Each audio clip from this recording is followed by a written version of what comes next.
Yeah, and this is what happens when you want to charge your car and there is an idiot with a trailer on both charging spots.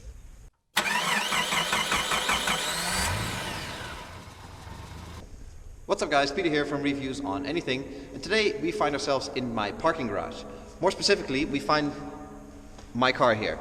It's a Skoda Superb station wagon and it's the car that I usually drive. It's a big diesel engine and I tuned it so it's developing a bit more power, and it's a big, fast estate car, which is fantastic when you drive to Switzerland with the kids in the back, but unfortunately that doesn't happen too often. So for day-to-day driving, it is not really, in place in a city in an urban environment. Now, electric driving is the future according to many, and there are very good electric cars available. Tesla is obviously one that springs to mind right away. Rimac, high-end sports car. But those cars are not really attainable for normal people like me.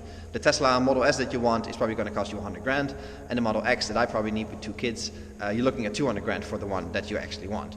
So that is not realistic. And I'm sure those prices will come down and the technology will get better, but it's not really an option for today, I'd say. So that got me thinking, are there cars that are affordable and sort of work on a day-to-day base, like my wife's Golf, that you can get today?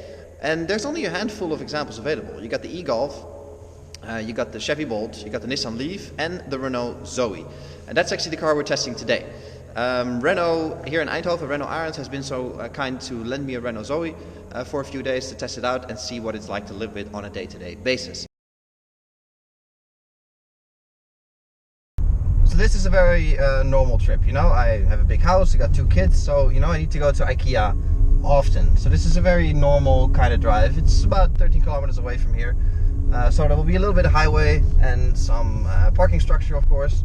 And overall, it's a pretty normal drive like you would do with a normal car. Alright, so we survived the highway. All is well. We got 109 kilometer range left. And we're now arriving at IKEA. Now, you can go into the computer navigation and actually find charging locations near where you are or where you want to go. I didn't do that here, so we're just going to go see if IKEA has electric parking. It surely should, I'd say. See what we can find. Oh, there we go. Now we have to park nose first because the charger is in the front. But they do have a charging pole. Let's see how that works. Alright, so we found an electric parking spot, and this is generally the first time I'm doing anything like this, so let's have a look at how it goes. Here in the back, I got the all-important charging cable, so let's take that out.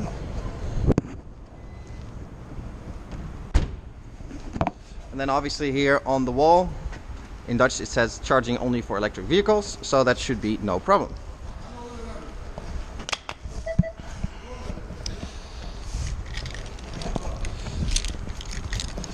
Now here I got the key fob for the Zoe, and obviously you can see the electric plug here.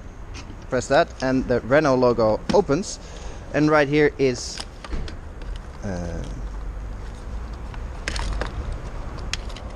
and right there is where I will put the plug. So let's see, does this end go in here? Does that matter? No, the other end goes in there first. And there we go. Easy peasy. There's plenty of cables, you can see, and this part will go in here. Green.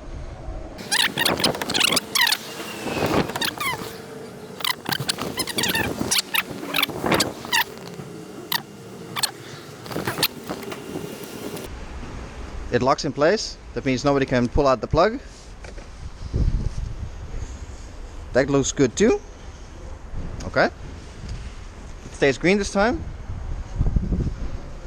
And yes, we are charging. So as you can see, we're in the parking garage again, and my neighbor has been so kind to lend me their wall charger, which is effectively the same thing as we saw earlier at the IKEA parking. So you can see here's the wall charger, and it's plugged in right here into the nose of the Zoe. Same procedure. Unlock first. That stops. And that stops. And then it's a matter of unplugging and we're good to go.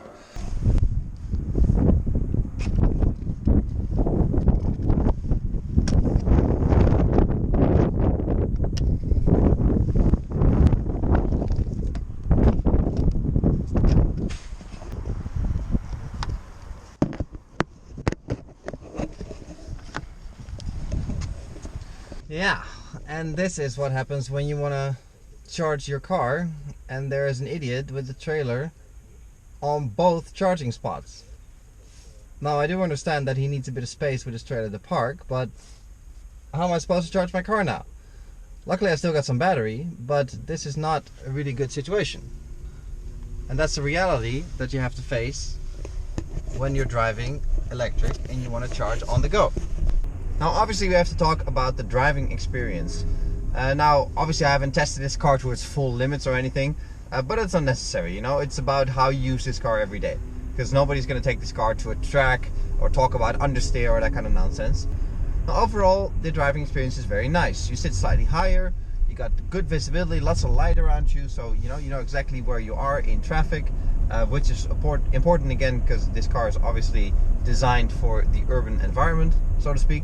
Small point of criticism is that you can't see the extreme corners of the hood so well. It's hard to see over the edge, but because the car is physically not that big, it is not that hard to judge where the wheels are and where the car is, especially when the road gets a bit narrower or in parking spots, parking garages and so on. You want to see the edges of your car. Not that much of an issue because you get used to it quite quickly, I'd say. And thanks in this case to the backup camera, but also to the parking sensors, parking in reverse is not an issue either. Overall the drivetrain is smooth.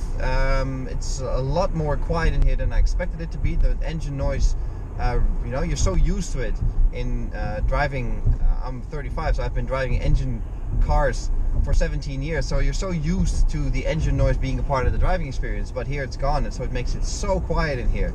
That is actually something that really stands out. The rest in the cabin is much bigger. It's just more comfortable overall, because no matter how you twist or turn it, the drone of the engine will make you more tired. So it's a much more relaxed driving experience overall, I'd say.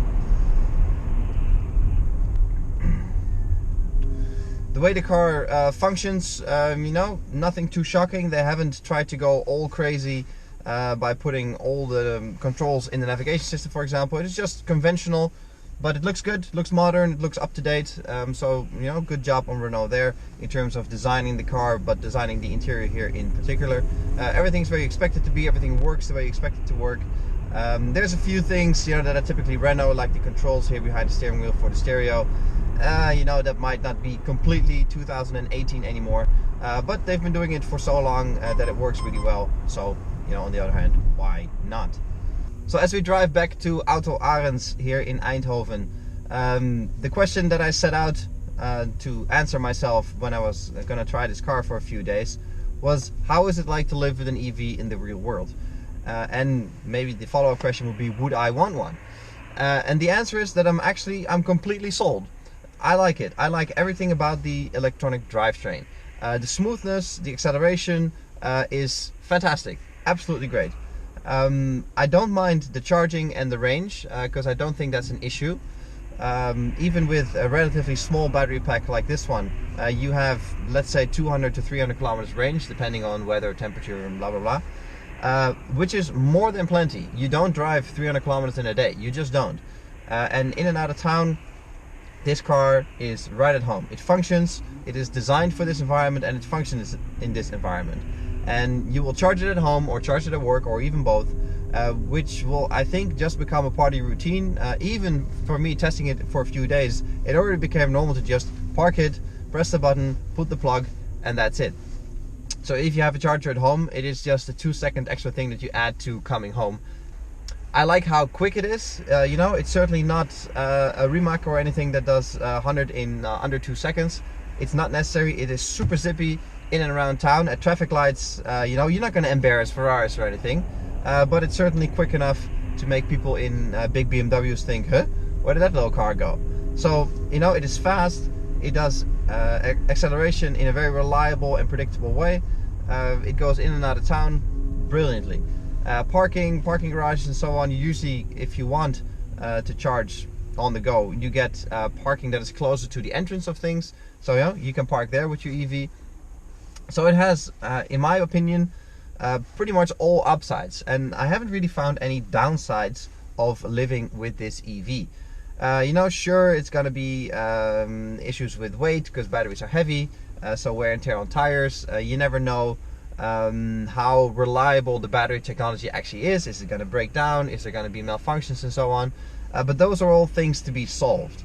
And I think in day-to-day life, those things will not matter to you, because you're just going to drive the car and enjoy it, and you're probably going to forget that it is an actual electric car until you get a passenger that goes, whoa, it's quiet in here. That's, you know, little reminders that you are actually in an EV.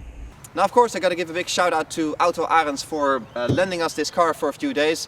Really big thanks to them for making this video possible and really giving us the time and the opportunity to experience this car for several days in the real world, in real life, and really getting a good feel of what it is to live with it. I will put all their information in the description below, so if you are in the Eindhoven area and you're looking to buy a new or used Renault, definitely check them out. They have quite a lot to offer. That was it to this video. Thanks for watching. Hope you guys enjoyed it.